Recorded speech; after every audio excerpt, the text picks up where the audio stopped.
Baguio of the South kung maituturing ang Piagapo, Lanao del Sur dahil sa angking kagandahan at maaliwalas na kapaligiran ng bayan. Pinapalibutan ng berdeng kabundukan at makakapal na fog. Nagbibigay naman ng presko at sobrang lamig na hangin. Hindi maikakaila na ang munisipyo ng Piagapo ay may investment potential at maaaring maging ecotourism hotspot. Maituturing na rin na itong summer capital ng ARMM tulad ng Baguio at maging kilala bilang home of the fertile ng iba't ibang produkto. Sana isagawang project inspection, nakilala namin si Mayor Ali Lawi Sumandar. Nilibot at pinasyal niya kami sa kanyang buong bayan. Hindi naming maiwasang mapayakap sa aming mga jacket sa sobrang lamig ng kanilang klima. Nilandas namin ang mga taniman at pinakilala niya ang mga produktong pinagmamalaki ng kanilang bayan. Ito, before I assume office, kung mapapansin nyo, lahat bago yung mga proyekto dito. Ito yung proof site natin na bibigyan natin ng, lalagyan pala natin ng arm helps.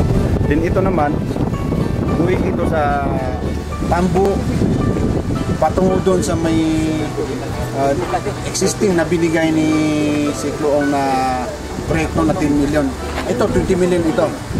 Then, regarding naman sa nakukuha natin na malaking weight na ito sa mga farmers natin dahil dati, yung mga produkto nila nalalata na lang at saka napupulot na lang dahil hindi ma-transport dun sa market. Ngayon, inshallah, yung mga produkto natin at saka mga farmers natin, may inganyo na sila ulit magtanim dahil yung mga produkto nila may aabot na sa Marawi. Kaya lang, may kinakaharap na peligro at balakid ang bayan ng Piagapo. Sa likuran ng mga naggagandahang kabundukan ay ang mga bako-bakong daanan at ang mga dumaragsang agos ng tubig ilog. Manhid sa kaalaman ng nakakarami, hirap ang pamumuhay ng mga taga-Piagapo, Lanao del Sur dahil na rin sa kanilang lokasyon. Ang Piagapo ay matatagpuan sa itaas na bahagi ng kabundukan ng Lanao del Sur. Ang pangunahing pinagkukunan ng kabuhayan ng mga Maranao ay ang pagsasaka ng upland rice, mais at kasaba. Ika nga kay Mayor Ali Lawi Sumandar, kapag sila ay rumoronda at nagkakaroon ng inspeksyon sa kanilang mga kababayan, hindi nila maiwasan ang sumayaw ng Macarena. Ang bako-bakong daanan ang nagsisilbing ritmo ng mga pasahero at ang mga kadenang nakakabit sa gulong ay ang costume ng sasakyan. Nabanggit ko kanina na before kami mag-assume ng office, before ma-implement itong mga proyekto na ito, tanda-tanda ko pa, pwesto na kami dun sa mga sasakyan, di pasahero mga jeep, 3 o'clock in the morning. So pagdating dun sa Marawi, siguro nasa mga 10 o'clock or even 11 o'clock noon time.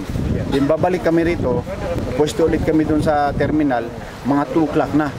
Then darating kami dito mga alas 8 na ng gabi. Ganong kahirap yung daan. So yung mga sasakyan na hindi 4x4, dapat malagyan pa yun ng kadena bago sila makadaan dito. In fact, tinawag pa nga nilang Macarena Road.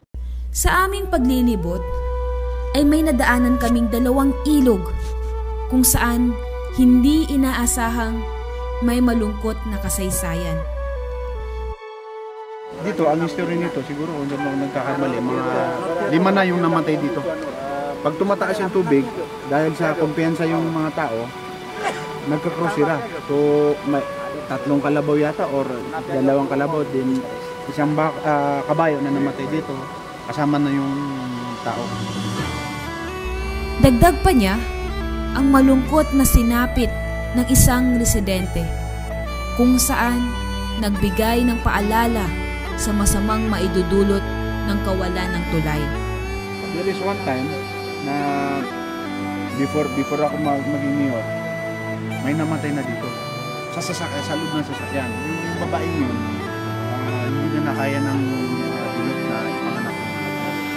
ginawa ng mga kamag-anak natin na dati sa Marawi para maupira. Ang problema, kung dumaan sila dito, na-timingan na mataas yung tubig.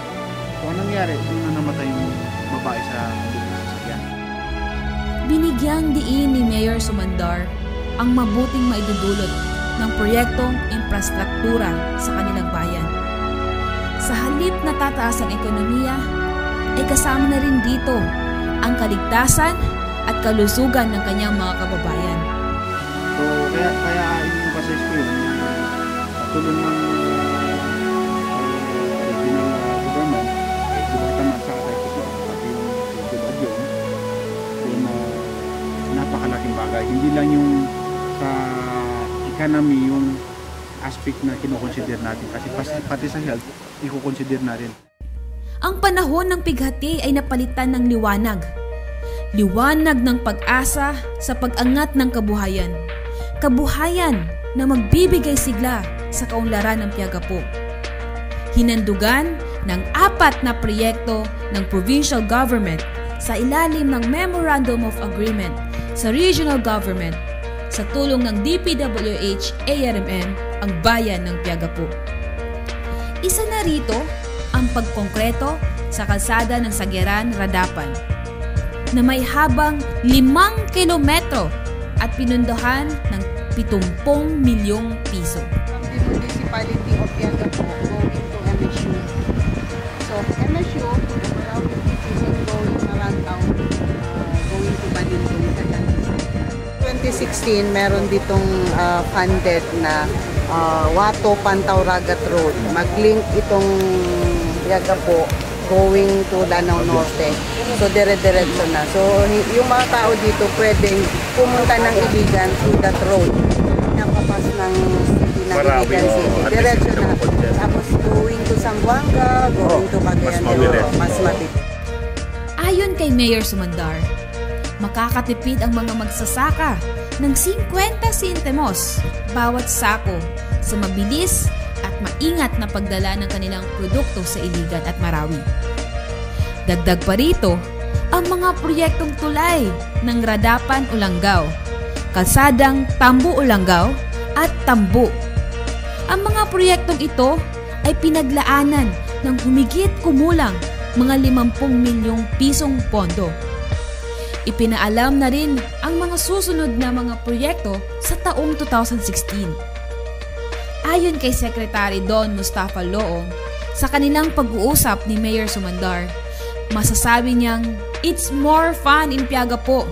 Ang sarap balik-balikan." Actually, nakakaingit nga ito, Mayor, kasi parang Europe itong lugar nyo. Malamig, parang Tagaytay na masarap talagang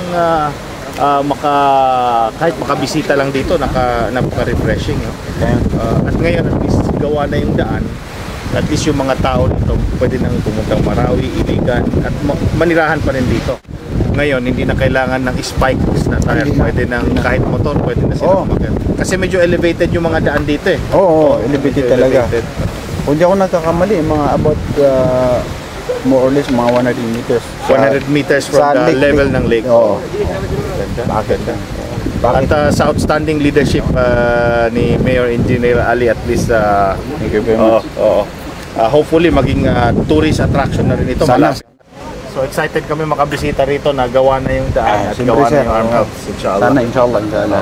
Sa mga pagbabagong nagaganap sa bayan ng Piagapo, hindi na maitatago ang kasiyahang naidudulot ng mga infrastrukturang proyekto.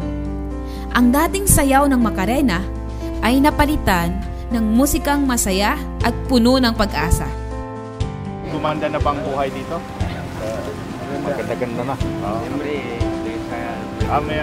Alhamdulillah. Okay, thank you. Okay. Pasalamat ako kay Secretary Lo at saka sa grupo niya, kay Ate Luz, sa lahat ng taga DPWH at sa dating secretary natin na si Sadain. Din kay Governor Adjong, kay Congressman Adjong, dahil sila yung nagre-recommenda sa atin na makuha natin itong mga proyekto na ito. At siyempre kay Regional Governor Hataman. Ang mga proyektong ito ay bahagi ng taus-pusong lingkod bayan ni Regional Governor Mujib Hataman upang mapabuti ang pamumuhay ng mga mamamayan sa Piagapuk, Lanao del Sur.